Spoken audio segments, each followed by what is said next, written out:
Bonsoir et bienvenue à tous dans Tout ce qu'on aime. Il y a des artistes qui chantent, il y a des artistes qui font de la musique, il y a les poètes, il y a les conteurs, et puis il y a les autres artistes, il y a les grands chamans, les grands passeurs d'histoire, ceux qui sont un peu de tout ça, voire même un petit peu plus. Bonsoir Gilbert Pugnat. Bonsoir.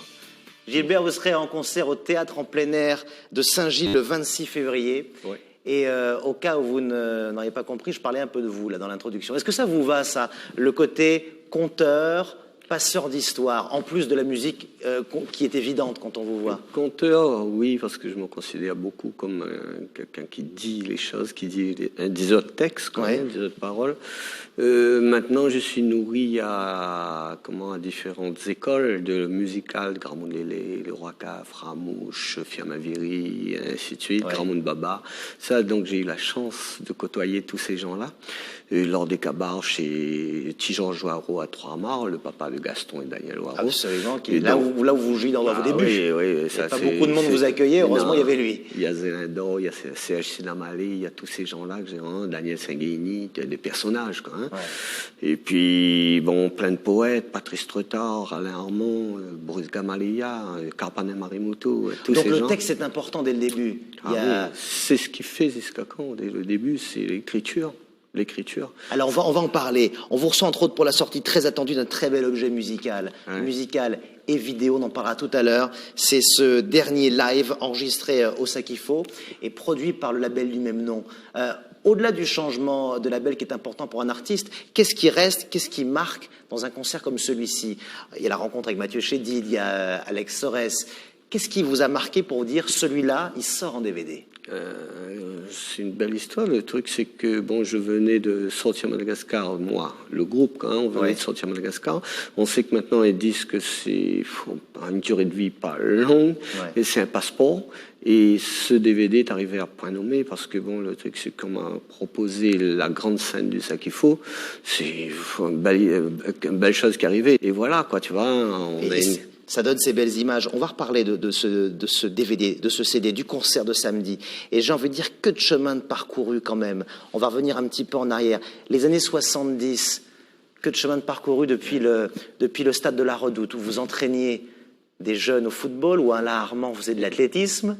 Vous vous rencontrez là. On se connaissait déjà. Vous connaissiez déjà, mais du moins, comme dirait Maya, votre fille, il y a une sorte de graine sémée qui vient là, dans tout cet univers-là. Et c'est pas forcément la musique au début qui vous réunit, ce sont plutôt les... L'amitié, on est jeunes ensemble, et puis bon, je découvre qu'Alain, bon, il écrit, je découvre Zordi, je découvre Cassé et Brisé, ses recueils de poèmes, surtout je découvre Cosmo Maloya de Patrice Treutard. Ça vraiment, j'étais heureux de ça. Et j'ai dit à Alain, pourquoi pas mettre ça en musique, hein. Puis un jour ça s'est fait, quoi. Alors, on va revenir également sur cette belle histoire. Patrice Lyotet, Bernard Payette, Sully Andoche, Alain Magnanti, Benoît Blanc. Premier disque dans l'église du port. La légende Ziskakan est partie de là. Est-ce quand on parle de la légende Ziskakan, le Gilbert Pugnat, invité maudit des plateaux télé, le Gilbert Pugnat à qui on coupe le micro, le Gilbert Pugnat refoulé du du tampon, est-ce que ça fait partie de la légende ou est-ce que c'est la triste réalité que vous avez vécue pendant des années? Est-ce que le combat, il est parti de là aussi? Oui, il y a 30 ans, c'était ça, Ziskakan, Daniel Waro, Bastère, ainsi de suite. Thierry était encore très très jeune, mais tous les gens du Maloya ont joué plus dans le champ de Cannes, devant chez les gens, organisation de festival marron, plutôt que jouer sur les scènes officielles ou être sur un plateau télé ou sur une radio. Les choses, on a fait bouger les choses. Le truc, c'est qu'à un certain moment, les portes se sont ouvertes. On n'a pas joué le rôle de censeur à notre tour, non. On voulait rentrer chez les gens, et quelle meilleure façon de passer à la radio, de rentrer, d'être à la télé, rentrer directement chez les gens. Les gens, on avait de la parole, on avait de l'écriture, il fallait que les gens l'entendent, quoi. Et donc, ça a été pas facile, mais bon, on était persévérants. Et puis, on avait on n'était pas fermés, on n'était pas des gens cassés, brisés aux violences. Oui, il y a une violence, mais comme on le disait depuis toujours, on voulait que ce soit un cassé brisé, comme dit le livre d'Alain, cassé brisé constructif, quoi. Et est-ce que depuis 20 ans, 30 ans, voire plus, le bateau fou est rentré au port? Est-ce que le pavillon blanc est hissé au-dessus du mât ou est-ce que ça bouillonne toujours à l'intérieur de Gilbert Pugnat? Je crois que Le bateau fou est devenu un texte très fort d'Axel Gauvin. C'est un texte d'Axel Gauvin, c'est un texte très très fort et s'adresse au monde. Quand on voit l'histoire des Roms, on voit l'histoire des sans-papiers, on voit l'histoire de, je sais pas, les gens, je me dis quelquefois, est-ce que les gens ne se posent pas la question? J'aurais pu naître chez ces gens-là, j'aurais pu naître. Donc le bateau fou, c'est plus que la Réunion finalement, c'est plus universel. Je crois que ça a toujours été, quoi. Je crois que dans l'esprit d'Axel et puis dans notre esprit, tout ça, c'était bon. Nous, on se dit, on est peut-être petit, mais on apporte quelque chose au patrimoine mondial. Ces derniers jours, on voit, on a appris la mort d'Édouard Glissant, par exemple. Oui. Qu'est-ce qu'il parlait de connexion mondiale. Oui. Et de la créolisation du monde. Lui, oui, il a parlé de créolisation du monde, tout ça. Monde. Moi, je sais pas, ça me donne des frissons. Je me dis, c'est ça, oui, c'est ça. Le monde se créolise et ça, c'est l'avenir. Quand on sait que ce métissage n'est pas né comme ça, ce métissage est né du viol, de la violence, de la souffrance, mais n'empêche, si on ne vient pas par le même bateau, c'est des mots de Aubry, quoi, hein, l'évêque, qui dit, j'ai vu ça dans les livres, je reprends ça, il dit, on n'est pas venu par le même bateau, pas dans les mêmes conditions, mais on peut construire, on a construit les choses ensemble, on a quelque chose ensemble. Et voilà, je me dis... Bon, qu'est-ce qui a changé à l'intérieur de Gilbert Pugnat durant ces 30 années? Est-ce qu'il y a quelque chose qui a changé en vous? Je suis... Peut-être pas, je suis pas... Comment on voudrait que je sois le rebelle, peut-être professionnel. Genre ce que vous avez été, ce que là où on vous a classé pendant je vois des années. Des chanteurs comme Maxime Le Forestier ou ainsi de suite qui tenaient des textes qui étaient ce rebelle. Non, mais sinon on aurait été mort. Je pense que si j'étais resté dans ce chemin, j'ai encore mon truc à dire par rapport à mon métier. Bien sûr. Parce que ça devient de plus en plus difficile dans ce métier. J'ai encore des choses à dire, d'autant plus que je vois des jeunes qui arrivent, mais vraiment des jeunes vraiment de talent, quoi, dans notre zone là même. Et je me dis, mais comment faire en sorte que ces jeunes aient encore de la visibilité, que les salles ouvrent leurs portes, qu'ils puissent faire nos premières parties avec un petit cachet, mais avec quelque chose, quoi, donc trouver des solutions pour mettre ces jeunes-là, parce qu'on est un peu vieillissants aussi, nous. Mais on va aller, aller jusqu'au bout. On va aller jusqu'au bout, c'est notre rêve. Mais il y a la jeunesse qui arrive avec Jusqu'à quand. On va parler de ce changement, je trouve fondamental, c'est le changement, pas le changement, mais l'évolution musicale de Jusqu'à quand. Avec, bien sûr, maintenant des musiciens fidèles, professionnels, qui arrivent un peu partout. Est-ce que c'est vous qui allez les chercher, les musiciens, ou est-ce que c'est eux qui viennent vers vous? Au départ, c'était... on n'a pas eu vraiment de musiciens. Hein. On était là tout le temps à ressasser les mêmes choses parce qu'on était sur le tas, quoi. Ouais. Les poètes devenaient musiciens, nous, on devenait poètes, on a appris à écrire. Des Foncaiseurs. Foncaiseurs, ouais, les slameurs d'autrefois, donc c'est les Foncaiseurs. Et donc, ça évolue. Après, on a eu des musiciens, d'excellents musiciens qui ont fait partie, qui ont aidé à évoluer la machine. Donc, l'écriture aussi a évolué. J'ai rencontré, quand on rencontre sur sa route, les Carpanet, ça on connaît. Ouais. Les Alain, tout ça on connaît. Bernard Payette, on connaît. Mais que ces derniers temps, je rencontre sur mon chemin Serge Hulantin, qui m'a manié l'écriture, ça me plaît. Tu vois, on bâtit Madagascar ensemble jusqu'à 3h, 4h du matin. Qui a traduit tous les textes de Banjara, d'ailleurs. Oui, Banjara, déjà ce travail qu'on a fait ensemble. Le truc, c'est qu'on a encore le projet de travailler sur le prochain ensemble, parce qu'on n'est pas mort. Donc, si on fait un DVD, un CD live, c'est pour pouvoir aller rebondir sur autre chose. Oui. On va parler des influences musicales. On écoute Banjara à l'instant, là. Il y a l'enfance sans grand bois, les tambours malbar, ça vous a marqué, les cérémonies religieuses? Oui, les cérémonies, ça me marque, parce que le tambour malbar, je crois que c'est le tambour le plus entendu à La Réunion. C'est la musique qu'on entend beaucoup plus entendue avec les cantiques d'église. C'est ce qu'on entendait le plus. Après, parce qu'on n'avait pas ni patéphone, ni radio, mais on avait les orchestres de bal, pour qui j'ai un profond respect, parce qu'ils nous ont fait voyager. Vous n'êtes pas issu du bal, mais vous aimez cette école-là? Ah oui, je viens du même village qu'André Philippe, je viens du même village que M. Christophe Vienne, je viens du même village qu'Alfred Vienne, qui accordait au Nice, qui était un de tes fans, parce qu'il était un petit peu plus âgé que nous. Il jouait dans l'orchestre d'André Philippe, et il jouait avec Oussane Sava de temps en temps, il jouait, mais c'est fabuleux accordéoniste, les frères Lacaille. Il y a tout ça, quoi, tu vois. Donc, le bal, oui, j'ai écarté les salles vertes. Tu vois, parce qu'avant c'était Salvette pour regarder les musiciens, quoi, tu vois. Et donc, ou même quand il y a eu les balles, ben là, Alain Pétéas ou Willy Desmelons, tout ça, les Malgaches qui jouent ici, les Sylvain Marc, tout ça, ben on allait faire le tour de l'île pour aller dans les balles, pour regarder les musiciens voler des accords, quoi. Ça fait aussi partie des gens qui vous ont marqué. Alain Peters, avec qui vous avez vécu beaucoup de choses fortes. Des choses fortes. Qu'est-ce qui vous reste d'Alain Peters aujourd'hui? Il me reste 5 minutes d'inédit sur une bande. Ah bon, il y a encore des images inédites? Ah, moi, j'ai 5 minutes d'inédit. Faut qu'on parle après l'émission. Et non, mais de sa musique, de sa musique, son état d'esprit, tout ça. Alain, ben, ça a toujours été, c'est quelqu'un qui me manque beaucoup. J'ai jamais joué vraiment d'Alain, des morceaux d'Alain sur scène, mais je fais de temps en temps. Dernièrement, on a fait un bœuf qui a duré au moins une demi-heure dans un bar de Saint-Gilles. Il y a 2 trompettistes qui arrivaient de Rennes, de Caen, qui sont venus avec nous. On a joué vraiment sur un thème, et puis bon, c'est parti comme ça. Moi, je crois moi, j'ai vécu l'époque Caméléon avec René, Alain, Bernard Brancard, Élise, toute la bande, quoi. Il y en a d'autres à citer, quoi. Mais c'est de Chan Kamchu, le studio. J'étais là-dedans avec eux tout le temps. Ils étaient à la maison pratiquement tous les soirs dans la 504 rouge. Et puis, voilà, et c'était des bœufs tout le temps. Et Alain Peters n'a pas forcément joué que de la chanson créole. Il chantait les Titbis, il chantait les Américains. Ken Crimson, Yes, tout ça, j'étais content d'entendre ça avec mes copains.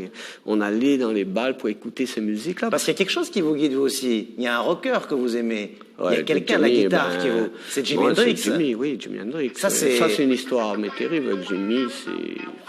C'est quand, à la mort de ses 17 ans, je passais sur la route à Corniche. Et j'ai fait arrêter la voiture et depuis ce jour, tous les matins, je cueille une petite fleur au Jimi. C'est ma façon d'être avec lui.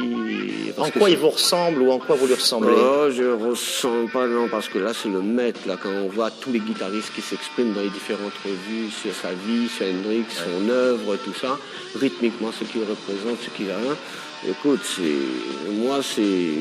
sais pas, jusqu'à la fin, je crois que j'écouterai toujours, comme tous les jours, j'écoute un morceau parce que j'essaie de comprendre rythmiquement. Et puis avec l'instrument, ce qu'il fait avec l'instrument, il est corps et âme avec l'instrument. Il emmène Miles Davis, qu'est-ce qu'il dit pas? Il demande à tous ses guitaristes de jouer comme Hendrix. Il demande et puis, je sais pas, il y en a un autre. Me manque beaucoup, comme Alain Peters, c'est des gens qui me manquent beaucoup. C'est pour ça, j'aime pas tout ce côté, tu vois, qui détruit l'homme. L'alcool, tout ça, tu vois, parce que dans notre métier... tous les deux ont ce point commun, que ce soit Jimi Hendrix ou Alain Peters. Alain, tout ça, c'est ça. Et puis c'est des gens, Janis Joplin, Jim Morrison, et d'autres, Jaco Pastorius, ainsi de suite, quoi, tu vois. Alors il y en a un qui fait corps avec sa guitare, c'est Mathieu Chédid, qui était votre invité sur le Ziskakan live. Il y a quand même une petite polémique, j'aimerais qu'on en parle. On va voir en illustration, on va pas le voir en plein pot, mais on va voir en illustration dans le grand écran qui est à côté de nous, Madagascar. Clip magnifique de Franck Alfirevic. Madagascar, ça a bien marché à La Réunion, mais ça marche encore mieux en métropole depuis quelque temps. Est-ce qu'il se dit que Mathieu Chédid se serait inspiré de vous pour faire une chanson de Johnny Hallyday? Je ne vous ai pas encore entendu vraiment sur le sujet. Votre position, c'est quoi aujourd'hui? C'est pas Mathieu Chédid déjà qui a fait la musique. C'est pas lui qui a fait la musique. Non, c'est Maxime du groupe Biodélice ou Yodelis. Donc je les ai eu tous les deux au téléphone. Donc on a causé, quoi. On a causé. Mais moi, que j'ai écouté au ralenti une fois. Et au début, j'ai senti certaines similitudes. Oui, il y a... Mais bon, c'est pas tout le... C'est léger, quoi. C'est pas... Il n'y a pas... Oui, c'est pas du plagiat note à note. Non, c'est pas plagiat, mais bon, il y a quand même quelques petites couleurs qu'on écoute au ralenti. Oui, c'est... L'inspiration. À la limite, est-ce que c'est pas normal entre artistes de se côtoyer, de se nourrir les uns des autres? Mais je me dis que le truc, c'est que c'est ça, c'est qu'on se nourrit des musiques du monde maintenant. Quand on est bien assis dans sa propre culture, sans manger l'autre, mais sans que l'autre nous mange aussi, le truc, c'est que c'est la rencontre des cultures qui va faire notre richesse. Et c'est pas s'enfermer dans ce ghetto. Et donc, je crois, mais là il y a de là à dire, je suis en train de faire un communiqué, on va voir comment comment ça va réagir. Mais on peut dire, bon, ben, moi j'espère que juste, si ça m'était arrivé cette histoire, que la maison de disques, j'espère qu'elle aurait eu même, la même attitude au nom de l'esprit de la musique, quoi, hein. Voilà. Parce que les musiques, bon, on puise partout, on se nourrit de partout. Donc pas de revendication. Mais c'est né avant nous, la musique. On ne peut pas ramener tout à nous. Et maintenant, je sais pas, moi aussi, j'ai dû écouter des choses. Je m'inspire de choses, de couleurs musicales, tout ça, quoi. On va se faire un petit plaisir. On va retrouver tout de suite M sur scène. Bonbon, il arrive sur scène. C'est extrait de ce live. Et vous allez voir, c'est un bœuf exceptionnel. Un petit extrait tout de suite, c'est pour vous regarder.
Mathieu Chédid en solo sur ce live de Ziska-Can avec les musiciens du groupe, en tout cas pour ce concert, Mich Coemba, Gérard Clara, Ludovic Pérez, Daniel Riesser. Non, celle-là, c'est sur le truc, c'est Pascal Manglou. Oui, Pascal Manglou et Ruben Savariaï. Voilà. Et Gérard Clara. Et puis Eric Benzi également, qui était au son. Le réalisateur, Olivier Diguet au son. Je voulais signaler quand même Hippolyte, un magnifique dessinateur de BD, a fait la magnifique jaquette qu'on voit là. Ouais, super. Au-delà de la chanson, des images, c'est un très très bel objet, très bien réalisé. Après un concert comme celui-là, qu'est-ce qu'on s'attend à Saint-Gilles ? Le concert de Saint-Gilles, quand on a fait aussi fort que ce live-là. Le truc, c'est que, bon, on va présenter bien sûr, le DVD CD live, mais avec des plus. Donc, sur scène, le dessinateur, le gars de la bande, l'illustrateur, Hippolyte sera sur scène, il va dessiner en direct en fonction de notre musique, de nos textes, tout ça. Ce sera reproduit sur grand écran.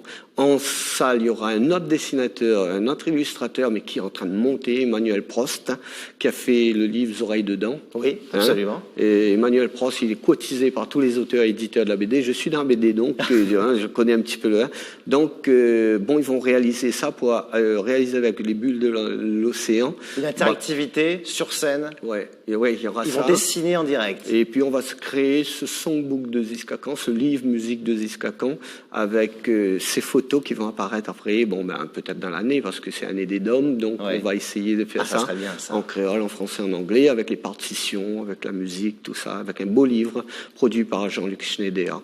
Et ben voilà, samedi 26 février, il y aura des Steel Drums également. Oui, Steel Drums sur scène, sur quelques titres. Un gros ensemble, mais c'est beau, c'est magnifique. Et voilà, quoi. Eh ben on va aller voir la musique live. Je me souviens d'un concert de Ziska-Can qui avait duré 3 jours où le théâtre de Saint-Gilles avait débordé. J'espère que ça débordera une nouvelle fois. Ah, j'espère, parce que ça nous fait plaisir. Ça nous fait plaisir quand les gens sont là et depuis des années ils sont là. Donc le truc c'est ça nous donne de la force pour continuer à créer, à proposer des choses, toujours apporter un peu de rêve et jouer. Et quelquefois jouer un rôle social on est dans la solidarité, dans l'humanité, on est souvent sollicité. J'espère que tout le monde maintenant, ils seront là aussi pour nous soutenir.